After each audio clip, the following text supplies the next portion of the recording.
Nananawagan si Senator Sherwin Gatchalian ng isang body briefing o kasama ang lahat ng 23 kapwa-senador para masinsinang mapag-usapan ang budget na dapat ilaan sa pagpapatayo ng new Senate building sa Taguig City.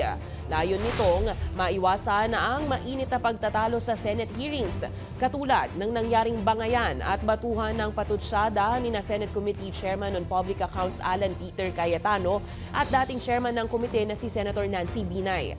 Sa pamamagitan raw ng pag-uusap na isasagawa, mas malilinawan umano ang mga mambabatas kung magkano nga ba ang dapat na maging budget ng isang itatayong infrastruktura bago ito maaprubahan. Mula kasi sa 9 billion pesos, lumobo umano ang budget sa 23 billion pesos. Nauna ng sinita ni Senate President Cheese Escudero sa isang Senate flag ceremony.